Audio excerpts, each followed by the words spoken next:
السلام علیکم ورحمۃ اللہ وبرکاتہ۔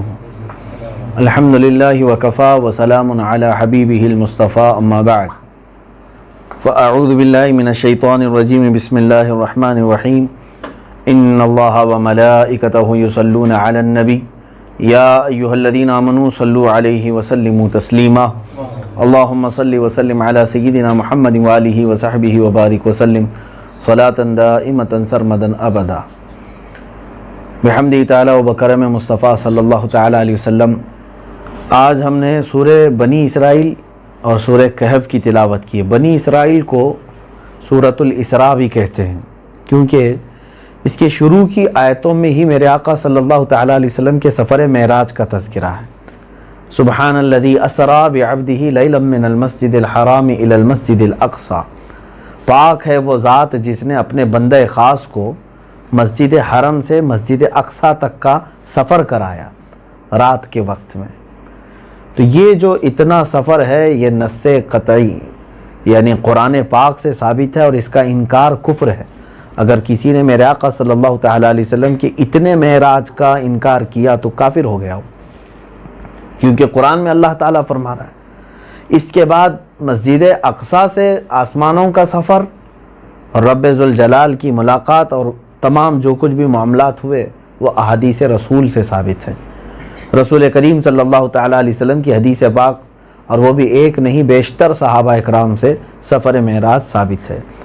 میرے عزیزو، معراج حضور اکرم صلی اللہ تعالیٰ علیہ وسلم کو جو اللہ تعالیٰ نے عطا فرمائی وہ صرف خواب میں نہیں ہے بلکہ وہ جسم کے ساتھ معراج ہوئی ہے، اور اسی کا عقیدہ رکھنا ہم سب کے لیے ضروری ہے۔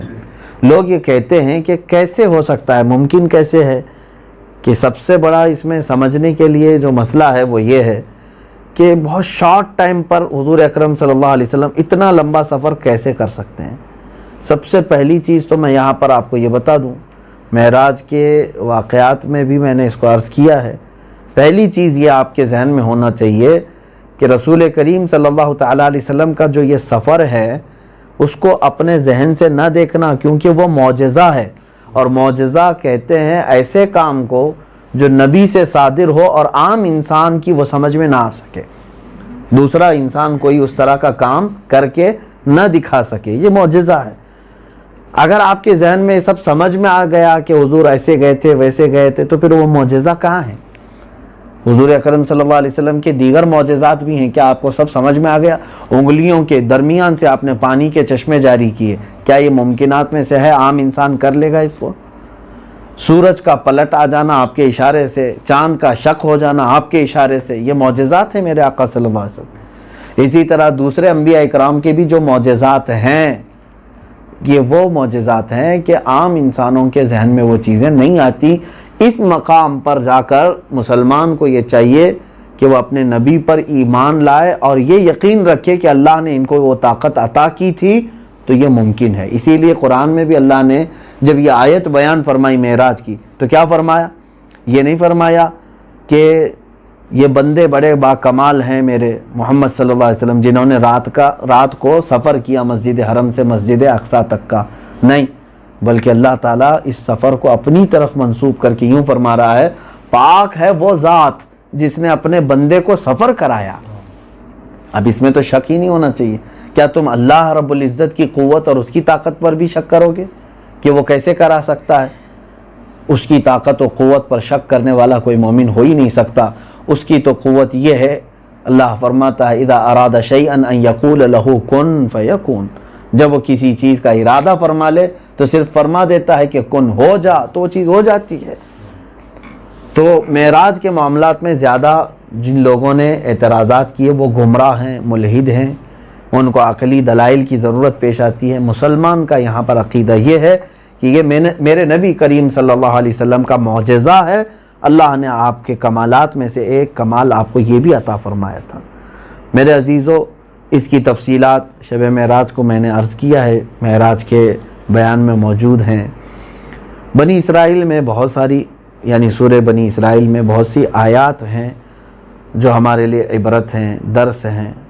خاص طور پر اللہ تبارک و تعالیٰ نے یہاں پر سارے لوگوں کے لیے یہ فرمایا، قضا ربک الا تعبدوا الا ایاہ، دیکھیں قرآن پاک میں اکثر مقامات پر یہ بات آئی ہے، رب تعالیٰ فرماتا ہے تمہارے رب نے یہ حکم فرما دیا ہے کہ اس کی عبادت کے علاوہ کسی کی عبادت نہیں کرو گے، اللہ ہی کی عبادت ہوگی، لا معبود الا اللہ، اللہ کے سوا کوئی معبود ہے ہی نہیں۔ معبود اس کو کہتے ہیں جس کی عبادت کی جائے، جس کی پوجا، جس کی پرستش ہو، تو اللہ کے علاوہ کسی کی عبادت نہیں ہو۔ لیکن فوراً اپنی عبادت کے بعد اگر رب تعالیٰ نے کسی بات کا ذکر فرمایا ہے کئی مقامات پر، تو رب تعالیٰ فرماتا ہے وَبِالْوَالِدَيْنِ احسانا، اپنے ماں باپ کے ساتھ اچھا سلوک کرو، بہتر سلوک کرو۔ اب اندازہ کریں گے آپ رب تعالیٰ کی عبادت اور اس کے بعد دوسرا مقام کیا ہے، انسان کو کس چیز کا حکم دیا جا رہا ہے کہ اپنے ماں باپ کے ساتھ اچھا سلوک کرو۔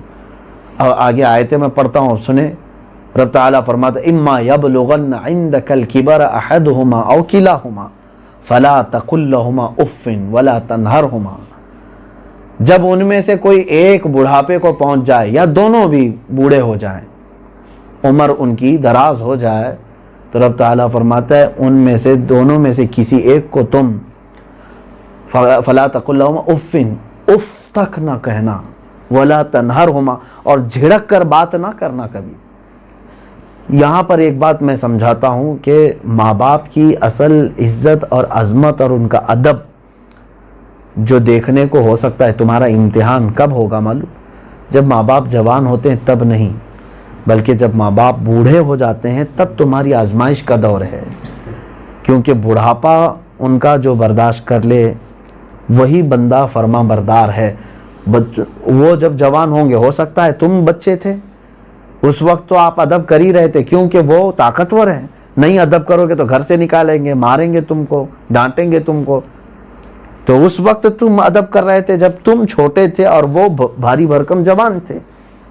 لیکن ماں باپ کا اصل ادب جو دیکھا جائے گا اس وقت جب تم بھاری بھرکم جوان ہو چکے ہو اور وہ کمزور ہو چکے ہیں، اب ان کا بڑھاپا آ چکا ہے، اب وہ چل پھر نہیں سکتے، اس وقت تمہارے حرکات و سکنات کو دیکھا جائے گا کہ تم اپنے والدین کے ساتھ اب کیسا سلوک کرتے ہو۔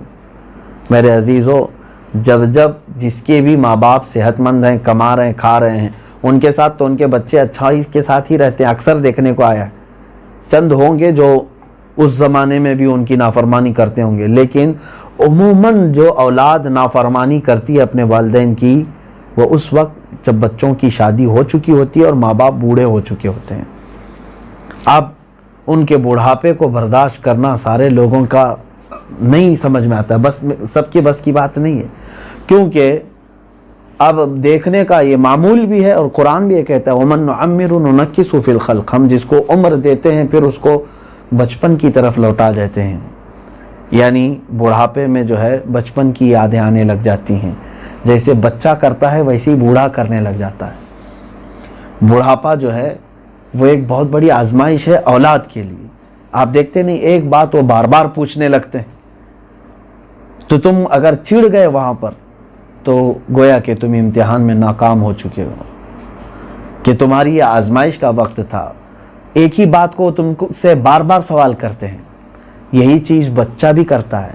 آپ کو معلوم ہے آپ جب بچے تھے اپنے ماں باپ سے بار بار یہی چیزیں پوچھ رہے تھے، لیکن ماں باپ نے کبھی آپ کو جھڑکا نہیں تھا، بچہ سمجھ کر کے بار بار وہ چیزوں کو بتاتے تھے۔ لیکن بڑھاپے میں وہی چیز وہ سوال کرتے ہیں، تم چڑ جاتے ہو، کہتے ہو کتنے مرتبہ بولوں، ابا سمجھ میں نہیں آتا ہے کیا؟ یہ سب جو جملے ہیں تمہاری آخرت تباہ کر دیں گے، تمہاری نیکیاں غارت ہو جائیں گی۔ جس نے اپنے والدین کے ساتھ سخت کلامی کی، حتیٰ کہ حدیث رسول اگر میں آپ کو بتاؤں، رسول کریم صلی اللہ علیہ وسلم نے فرمایا جس گھر میں ماں باپ کا نافرمان رہتا ہو، میرے آقا فرماتے ہیں میری یہ خواہش ہے کہ اس کے گھر کو میں آگ لگا دوں، اس کے گھر کو میں آگ لگا دوں۔ اللہ کی پناہ، اندازہ کریں میرے عزیزو، رسول پاک صلی اللہ تعالیٰ علیہ وسلم نے یہ فرمایا، اور اللہ کی اور فرشتوں کی لعنت ہے اس بندے پر جو اپنے والدین کی نافرمانی کرتا ہے۔ اور بلکہ رمضان المبارک کے متعلق آج جیسے جمعہ میں نے حدیث عرض کیا، ایک حدیث یہ ملتی ہے کہ جبرائیل امین علیہ السلام حضور صلی اللہ علیہ وسلم کی بارگاہ میں آ کر دعا کرنے لگے، اے اللہ کے حبیب صلی اللہ علیہ وسلم، وہ شخص ہلاک و برباد ہو جائے جو اپنے ماں باپ کو بڑھاپے میں پایا لیکن ان کا ادب نہیں کیا، میرے آقا صلی اللہ علیہ وسلم نے فرمایا آمین، ایسا شخص ہلاک و برباد ہو جائے۔ آپ دیکھنا کہ جنہوں نے بڑھاپے میں اپنے والدین کو ستایا ہے، یہ کنٹینیو چلنے والا گناہ ہے۔ جب تم اس مقام پر پہنچو گے تمہارے ساتھ تمہاری اولاد اس سے بھی بدترین سلوک کرے گی، اور یہ کنٹینیو چلنے والی چیزیں ہیں۔ اور سب سے بری نحوست کیا ہے؟ والدین کی نافرمانی مول لینے والا بندہ، اس کے لیے میں سمجھتا ہوں، میں جو اپنی ادنا تحقیق کے اعتبار سے سب سے بڑی اس کے لیے نحوست اگر کوئی چیز ہے تو ائمہ اکرام بزرگان دین نے فرمایا ہے موت کے وقت اس کی زبان پر کلمہ جاری نہیں ہوتا۔ جس کی ماں ناراض ہو، جس کا باپ اس سے ناراض دنیا سے چلا گیا، موت کے وقت اس کی زبان پر کلمہ بھی نہیں آتا۔ اے میرے بچوں، اے میرے عزیز ہو، جنہوں نے اپنے ماں باپ کو آج ستایا ہے، پریشان کیا ہے، تمہارے پاس آج وقت ہے، جاؤ لپٹ جاؤ، کیونکہ دنیا میں ان سے زیادہ محبت کرنے والا تم سے اور کوئی نہیں ہے۔ رشتوں میں اگر میں بات کروں، رشتہ داریوں میں اور دوست و احباب میں، جتنے بھی دنیا کے تعلقات ہیں، تمہارے ماں باپ جس طرح تم سے بے لوث محبت کرتے ہیں اس طرح کوئی دوسرا نہیں محبت کرتا۔ ہر ایک کی محبت میں کوئی غرض ہوتی ہے، لیکن ماں جو تم سے محبت کرتی ہے وہ بے غرض محبت کرتی ہے۔ بہت کم یہ ملے گا، اور ایک بار تمہارے والدین کا جنازہ اٹھ گیا تو تمہارے اس مقام پر لاکھ مردوں کو لا سکو، تمہارے باپ کا مقام وہ حاصل نہیں کر سکے گا۔ ماں جب ہمارے گھر سے رخصت ہو جائے تو ہزاروں عورتیں ہمارے ماں کا مقام نہیں دے سکیں گی۔ جانتے ہیں ان شخصیات کو اللہ تعالیٰ نے ہمیں نعمت کے طور پر عطا فرمایا، نعمت کے طور پر۔ جس کو اس کے والدین ملے گویا کہ اس کو دنیا کی ایک بہت بڑی نعمت ملی ہے، بہت بڑی نعمت ملی ہے۔ اسی لیے میرے آقا صلی اللہ علیہ وسلم نے فرمایا الجنت تحت اقدام الامہات، جنت تمہارے ماؤں کے قدموں کے نیچے ہے۔ اور جو اپنی ماں کو گالیاں دیتے ہوں، برا بھلا کہتے ہوں، ان کو گھروں سے نکالتے ہوں، انہوں نے تو اپنے آپ پر جنت کو حرام کر دیا ہے، وہ جنت کی خوشبو بھی نہیں پا سکیں گے۔ ایسی بہت ساری خواتین بھی ہیں آج بڑھاپے کے حالت میں وہ در در کی ٹھوکریں کھا رہی ہیں، اور ان کے بچے بڑے عیش میں زندگیاں گزار رہے ہیں۔ ایسے کئی واقعات ہم نے دیکھے ہیں۔ ایک بار میرے ساتھ خود کا اتفاق ہے، اولڈ ایج ہاؤس جو یہاں پر موجود ہے، ربیع الاول شریف کے موقع پر کچھ ہم نے کھانے وغیرہ کے پیکٹ لے کر کے ان تک پہنچنے کی کوشش کی، اور وہاں جب پہنچے تو بوڑھے لوگ، یہ کرسچن لوگ ایک وہ چلاتے ہیں، ادارہ ہے جو بوڑھے ہو جاتے ہیں ان لوگوں کو وہ وہاں پر لے کر کے پال رہے ہیں، کھانا پانی سب دے رہے ہیں۔ میں خود گیا تھا، کئی ہمارے بچے بھی تھے وہاں پر۔ ان لوگوں نے جس طرح سے رکھا ہے، ایک ہی قسم کا لباس ہے، نائٹی ہے، اور سب کے بال کاٹے ہوئے ہیں، عورتوں کے بھی مردوں کے بھی، جو بوڑھیاں ہیں اور جو بوڑھے ہیں سب کے بال بہت چھوٹے چھوٹے کر کے، سب اپنے اپنے پلنگ پر بیٹھے ہوئے تھے۔ ہم جس کے پاس بھی جا رہے تھے سب خوشی سے لے رہے تھے۔ ایک خاتون جو ہے رو رہی تھی، بار بار مجھے دیکھ کر کے رو رہی تھی۔ اس کے پاس میں پہنچا، جو چیز تھی اس کو دے دیا۔ میں نے اس سے پوچھا کہ اماں کیوں رو رہی ہو، کیا بات ہے؟ تو اس خاتون نے میرے قریب آ کر کے کہا بیٹا میں بھی ایک مسلمان عورت ہوں، بس آج عید ہے، ربیع الاول شریف کا موقع ہے، میری ایک ہی خواہش ہے کہ ایک بار جس طرح تم آئے میرا بیٹا بھی آ کے مل لے مجھ کو۔ میرا بیٹا موجود ہے، اس کے بچے ہیں، ساری چیزیں ہیں، لیکن میں جس طرح بے یار و مددگار یہاں پڑی ہوئی ہوں، میری ایک ہی خواہش ہے، مجھے یہ فروٹ، مجھے یہ کھانے کی اب طلب نہیں رہ گئی، ایک بار میرا بیٹا بھی مجھ سے آ کر کے مل لے۔ اپنی ماں کو جو اس طرح سے اولڈ ایج ہاؤس میں ڈال سکتا ہو، میرے عزیزو، اس نے دنیا میں جہنم خریدی ہے۔ تمہیں یاد نہیں ہے جس ماں نے 9 مہینے تمہیں اپنے پیٹ میں رکھا، ایک ایک جھٹکا جو اس وقت تم لیتے تھے اس کا حق پوری زندگی بھر ادا نہیں کر سکتے۔ قرآن میں اللہ نے فرمایا ہے وَوَصَّيْنَا الْإِنسَانَ بِوَالِدَيْهِ حَمَلَتْهُ أُمُّهُ وَهْنًا عَلَى وَهْنٍ۔ تمہیں معلوم ہے اللہ فرماتا ہے ہم نے انسان کو حکم دیا ہے کہ وہ اپنے والدین کے ساتھ اچھا سلوک کرے۔ تمہاری ماں تمہیں اٹھائے پھرتی رہی، تکلیف پر تکلیف، تکلیف پر تکلیفیں اٹھاتی تھی۔ بہت ساری باتیں ہیں میرے عزیزو، بہت سارے نوجوان آج ہلکی پھلکی چیزوں کی طرف دیکھ کر اپنے والدین سے نفرت کرنے لگ گئے۔ ہوتا یہ ہے عام طور پر کہ شیطان سب سے پہلے نوجوان کے دل میں ماں باپ کی نفرت ڈالتا ہے۔ دیکھنا آپ جیسے ہی جوانی شروع ہوتی ہے ہمارے بچوں کو پتہ نہیں کیا ہوتا ہے، ان کو دوست اچھے لگتے ہیں، ماں باپ برے لگنے لگتے ہیں۔ اکثر کا یہ حال ہے، ماں باپ کی باتیں ان کو کڑوی لگنے لگ جاتی ہیں اور دوستوں کی باتیں اچھی لگنے لگتی ہیں۔ وہ اپنے دوستوں کو ماں باپ پر ترجیح دیتے ہیں، یعنی ماں باپ کچھ نہیں ہے ان کے لیے لیکن دوست سب کچھ ہیں۔ یہاں ماں دسترخوان پر انتظار کرتی ہے لیکن یہ ادھر عیاشیاں کرتا رہتا اپنے دوستوں کے ساتھ۔ تمہیں معلوم ہے کتنی خواہشوں کے ساتھ وہ تمہارا انتظار کرتے۔ عزیزان گرامی، بہت ساری باتیں ہیں جن لوگوں نے والدین کو ستایا، پریشان کیا۔ قرآن نے یہاں تک فرمایا تم اف تک نہ کہو، لفظ اف آیا، فلا تقل لہما اف، اف تک نہ کہنا، ولا تنہرہما، اور نہ انہیں جھڑک کر بات کرنا۔ ایسی بہت ساری چیزیں، مثالیں موجود ہیں جنہوں نے ادب کیا، اللہ تعالیٰ نے انہیں بڑے مقامات عطا فرمائے۔ سیدنا موسیٰ کلیم اللہ علیہ الصلوۃ والتسلیم کے متعلق یہ بات ملتی ہے، آپ نے پوچھا مولا قیامت کے بعد جنت میں میرا کون رفیق ہے، جنت میں میرے ساتھ رہنے والا کون ہے؟ اللہ تعالیٰ نے فرمایا فلاں قصاب ہے جو گوشت کا کاروبار کرتا ہے، بیچتا ہے، وہ آپ کے ساتھ جنت میں رہے گا۔ حضرت موسیٰ علیہ السلام نے دیکھا یہ قصاب گوشت بیچنے والا، اس کی کیا ایسی نیکی ہے جو نبی کے ساتھ اللہ اس کو جنت میں رکھ رہا ہے۔ آپ اس کی دکان تک پہنچ گئے، وہ دن بھر کاروبار کرتا رہا، کوئی تو ایسی بظاہر نیکی نظر نہیں آئی۔ حضرت موسیٰ علیہ السلام شام ہوتے ہی اس کے پیچھے اس کے گھر تک پہنچ گئے، وہ آپ کو لے کر کے چلا، کہا کہ آج آئیے آپ اگر میرے گھر آتے ہیں مہمان بنے۔ جیسے ہی گھر میں داخل ہوا اس کے چھوٹے چھوٹے بچے اس سے لپٹ گئے، ابا آ گئے گھر پہ آ گئے، لیکن اس نے اپنے بچوں سے پیار کرنے کے بعد ان کو الگ کیا، سائیڈ کیا، اور گھر میں جا کر کے اس نے روٹی نکالی اور روٹی کو پانی میں یا دودھ میں چور کر کے اس کی بوڑھی ماں بستر پر تھی، اس کے منہ میں روٹی کے لقمے ڈالنے لگا۔ اس کے بچے کہہ رہے تھے کہ ابا ہمیں بہت بھوک لگی ہے، وہ کہتا تھا کہ بیٹا اماں پہلے کھا لینے دے، اماں کو پہلے کھا لینے دو، اس کے بعد میں تمہیں کھلاؤں گا۔ حضرت موسیٰ علیہ السلام بھی اس کے گھر پر ہیں، اپنی بوڑھی ماں کو اس نے روٹیاں کھلائیں اور وہ بستر پر سے ہی دعا کر رہی تھی، اے مولا میرے بچے نے مجھے خوش کیا ہے، تو اسے جنت میں نبیوں کے ساتھ رکھنا۔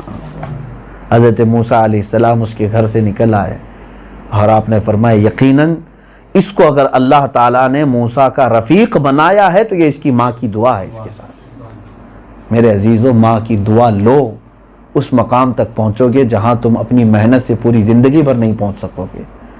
رب تبارک و تعالیٰ نے جن کو یہ نعمت عطا کی ہے، آج جس کے پاس ماں ہے، جس کے ساتھ اس کے باپ ہیں، ان کے پاس اب بھی موقع ہے ترقی کرنے کا، برکتیں حاصل کرنے کا۔ اور ایک اور بات میں آپ کو بتاؤں، انسان کی زندگی میں ایک وقت ایسا آتا ہے جو سب سے بڑا بدبخت کب بنتا ہے آدمی؟ جب برکتیں رک جاتی ہیں، آسمان کی دروازے اس کے لیے بند ہونے لگتے ہیں۔ کون سا وقت ہے؟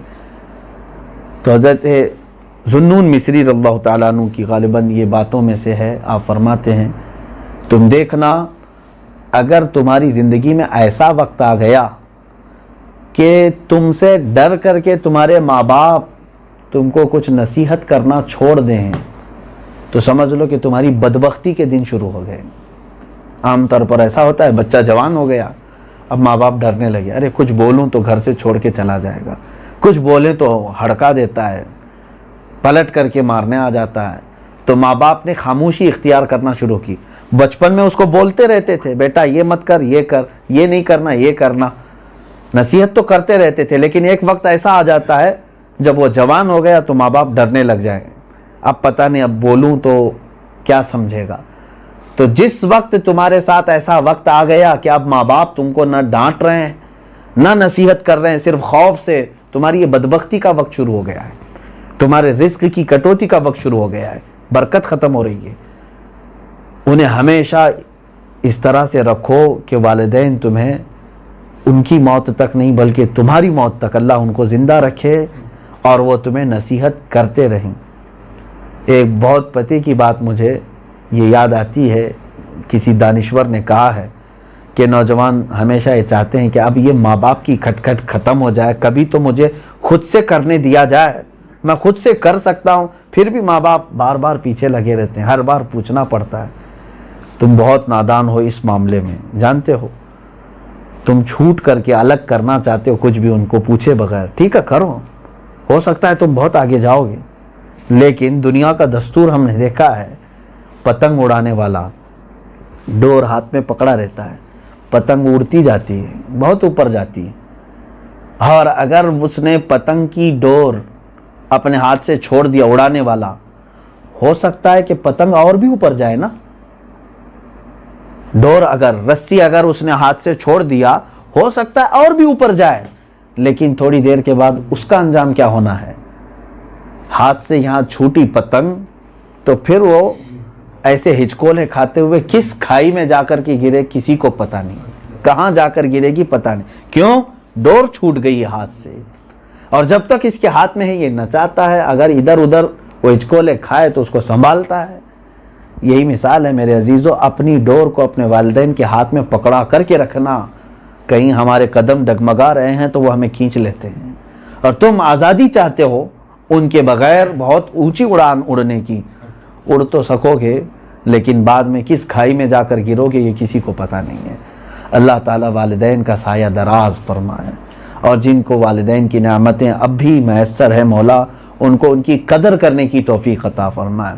ایسے بہت ساری چیزیں ہیں جنہوں نے نافرمانیاں کی ہیں ان کے متعلق، ایک تو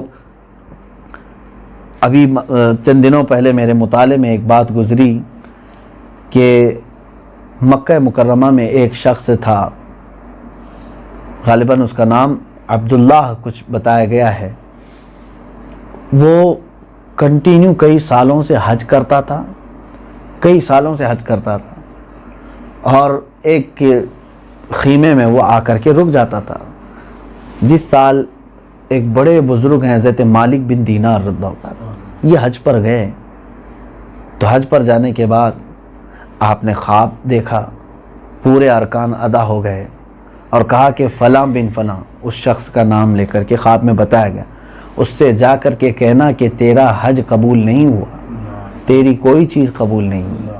حضرت مالک بن دینار رحمۃ اللہ علیہ خواب سے اٹھے، پوچھا کیا ایسے ایسے نام کا کوئی شخص ہے؟ سبوں نے کہا ہم جانتے ہیں، یہ پچھلے 25 سال سے حج پہ آ رہا ہے، وہ مشہور تھا اور سب لوگ اس کی تعریف کر رہے تھے، بڑا نیکوکار ہے، بہت خوب اچھا آدمی۔ حضرت مالک بن دینار اس کا خیمہ تلاش کرتے ہوئے اس کے پاس گئے، تو جاتے ہی اس نے دیکھا، پوچھا آپ کہاں سے؟ کہا میں مالک بن دینار ہوں۔ عزت کر کے بٹھایا اور اس نے کہا کیا آپ نے خواب دیکھا ہے؟ کچھ کوئی خواب دیکھا ہے آپ نے؟ حضرت مالک بن دینار نے کہا تجھے کیسے خبر؟ کہا ہاں یقیناً آپ نے کوئی خواب دیکھا ہوگا جس میں یہ کہا گیا ہوگا کہ میرا حج قبول نہیں ہوا ہے۔ تو حضرت مالک بن دینار نے کہا تجھے اتنی باتیں بھی معلوم ہیں؟ تو اس شخص نے رونا شروع کیا، کہا اے اللہ کے ولی، پچھلے 25 سال سے میرے ساتھ یہی ہو رہا ہے، ہر سال میں حج پہ آتا ہوں، اللہ کے اولیاء میں سے کوئی بھی حج پر ہوتا ہے وہ خواب دیکھتے ہیں اور آ کر کے مجھے خبر دے دیتے ہیں کہ تیرا حج قبول نہیں ہوا۔ کہا کیوں، وجہ کیا ہے؟ کہا بات یہ تھی، میری جوانی کا دور تھا، پیسوں کی ریل پیل میرے پاس تھی، بہت مال تھا، اور دوستوں کے ساتھ میں بہت عیاشیاں کرتا تھا۔ ایک رات تھک کر کے آیا، ماں جو ہے بیٹھی ہوئی تھی، ماں نے مجھے ڈانٹنا شروع کر دیا کہ دن بھر تیرا کوئی کام کاج نہیں، پیسے اڑاتا ہے دوستوں پر، اور وہ مجھے سمجھاتی رہی۔ تو میں نے کہا اے بوڑھی خاموش ہو جا۔ میں نے بار بار ماں کو خاموش کرنے کی کوشش کی، تو ماں نے جو ہے غصے میں کہا کہ تو اتنا بدبخت ہو گیا ہے کہ اب ماں کی بھی نہیں سنتا اور میری باتیں بھی تجھے اچھی نہیں لگتی۔ اس وقت وہ نشے میں تھا، یہ کہتا ہے میں شراب پی کر آیا تھا، نشے میں تھا، میں جا کر کے اپنی ماں کا سر پکڑا اور اس کو چولہے میں لگا دیا، میری ماں وہیں پر جل کر راکھ ہو گئی، انتقال ہو گیا۔ اتنا اس نے کہا اور ہچکیاں لینا شروع کیا۔ پھر اس کے بعد نشے کے عالم میں ہی وہ اسی طرح پڑھا رہ گیا، وہ کہتا ہے صبح جب میں بیدار ہوا تو میری بیوی بھی چھوڑ کر جا چکی تھی، سارے لوگ، کہ جو بندہ اپنی ماں کو جلا سکتا ہے پھر وہ کس کے ساتھ بھلائی کر سکتا ہے، سب چھوڑ کر کے مجھے جا چکے۔ اس کے بعد پھر مجھے احساس ہوا کہ میں نے کتنا بڑا گناہ کیا، سارا مال میں خرچہ کر چکا ہوں، سب خیرات کر دیا، گھر بھی چھوڑ دیا، اور اتنی نیکیاں کرتا ہوں، پوری رات نماز پڑھتا ہوں اور ہر سال حج کرتا ہوں، اس کے باوجود ہر سال مجھے یہی کہا جاتا ہے کہ تیرا حج قبول نہیں ہوا۔ وہ رونے لگا۔ حضرت مالک بن دینار رحمۃ اللہ تعالی علیہ نے فرمایا کہ پھر تجھ جیسے آدمی کے ساتھ تو یہی ہونا ہے کہ جس نے اپنی ماں کو جلا دیا، اس کے ساتھ کیا ہو سکتا ہے۔ حضرت مالک بن دینار رحمۃ اللہ تعالی علیہ یہ کہہ کر کے نکلے۔ دوسرے دن آپ نے خواب میں دیکھا کہ یقیناً اب اگر اس کی کوئی بخشش ہو سکتی ہے تو اس کی ماں کی سفارش پر ہی ہو سکتی ہے۔ ماں تو جل گئی آگ میں، لیکن مولا تبارک و تعالیٰ اس کی بخشش کا ایک راستہ نکالے گا، کیونکہ یہ بندہ اتنی توبہ کر رہا ہے، اتنا رو رہا ہے کہ قیامت کے دن اس کو جہنم کی آگ کے سامنے کرے گا، ماں بے قرار ہو جائے گی، بے چین ہو جائے گی، اور کہے گی کہ مولا میرا بیٹا اگرچہ نافرمان تھا، کیا میرے سامنے اسے جلایا جائے گا؟ اگر وہ میرے ساتھ جو سلوک کیا اس کی بنیاد پر اسے جلایا جا رہا ہے تو میں اسے معاف کرتی ہوں۔ ماں اس وقت اسے معاف کرے گی تو اللہ تبارک و تعالیٰ بھی اسے آگ سے بچائے گا۔ عزیزان گرامی، کہنے کا مطلب یہ ہے تم لاکھوں نیکیاں کر لو، اگر تمہارے والدین تم سے خفا ہیں تو تمہاری نیکیاں پانی میں چلی گئی۔ قیامت کے دن پھر تمہیں بدبختوں میں اٹھایا جائے گا، اور کہیں ایسا نہ ہو کہ فیصلہ جہنم کا آ جائے۔ اللہ رب العزت ہم سب کو والدین کی سرپرستیاں عطا فرمائے اور انہیں لمبی عمریں ہم سب کے سروں پر قائم رکھے اور درازی عطا فرمائے۔ سورہ بنی اسرائیل میں اور بھی بہت ساری آیتیں ہم نے تلاوت کی۔ اللہ نے ایک بات یہ بھی فرمائی، وَلَا تَمْشِ فِي الْأَرْضِ مَرْحًا، زمین پر اکڑ کر مت چلنا۔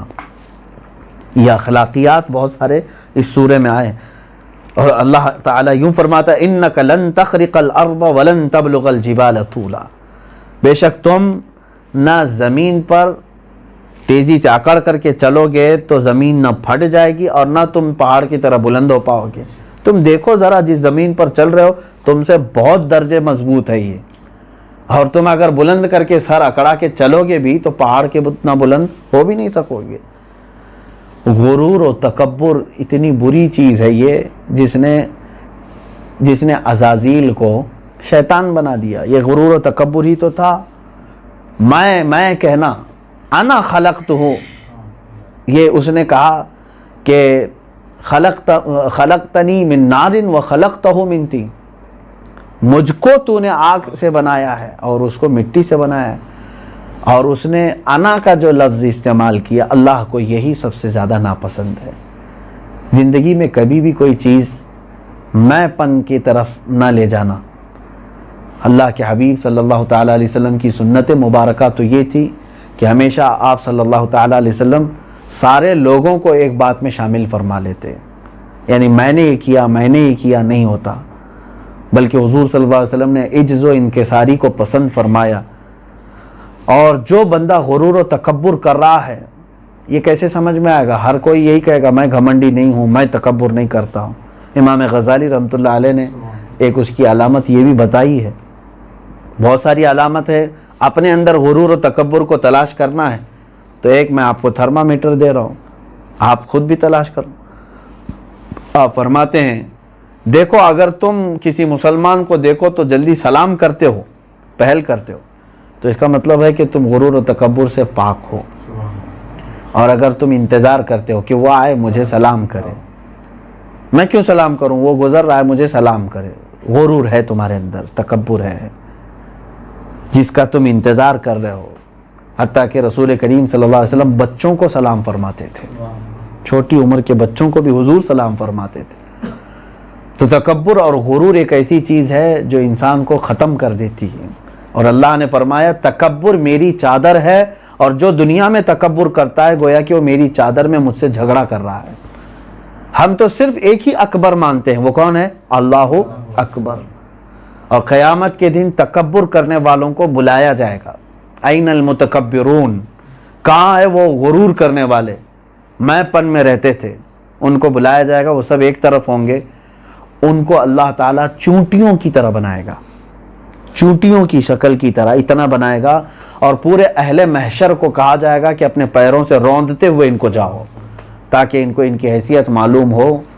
عزیزان گرامی، میرے آقا صلی اللہ علیہ وسلم کے خطبۃ الوداع میں، حجۃ الوداع کے خطبے میں آپ نے سنا، حضور نے یہی تو فرمایا، کلکم من بنی آدم، کلکم من آدم و آدم من تراب، تم سب کے سب آدم سے بنائے گئے اور آدم کو مٹی سے بنایا گیا ہے۔ ہماری حیثیت ایک مشت خاک ہے، یہ مٹی ہے جہاں سے ہم پیدا ہوئے اور وہیں پر جانے والے ہیں۔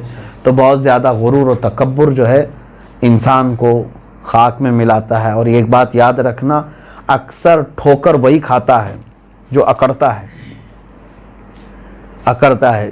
اور ایک یہ بھی چیز ہے، حکماء نے فرمایا ہے کہ اگر تمہارے اندر ایمان ہو، علم ہو اور محبت رسول ہو تو تمہارے اندر غرور و تکبر نہیں آئے گا، کیونکہ جس درخت کی ٹہنی میں پھل ہوتے ہیں وہ جھکی رہتی ہے، اور جس میں پھل نہیں ہوتے وہ تنی رہتی ہے۔ اور پھر اکڑنا مردوں کا کام ہے، کہ اب ان کے اندر کوئی بینڈنگ نہیں ہے، وہ بالکل اکڑ کر کے ہے، یعنی اکڑ کا مطلب بے جان ہے، اب اس کے اندر کوئی فولڈنگ نہیں ہو سکتی۔ اور زندہ آدمی ہمیشہ فلیکسیبل ہونا چاہیے کہ اس کے اندر عاجزی و انکساری بھی آئے، ہمیشہ اپنے آپ کو بڑا سمجھنا اور لوگوں سے یہ خواہش رکھنا کہ لوگ ہی میری تعظیم کریں، میری عزت کریں، میں کسی کی عزت نہ کروں، یہی تکبر ہے، یہی غرور ہے۔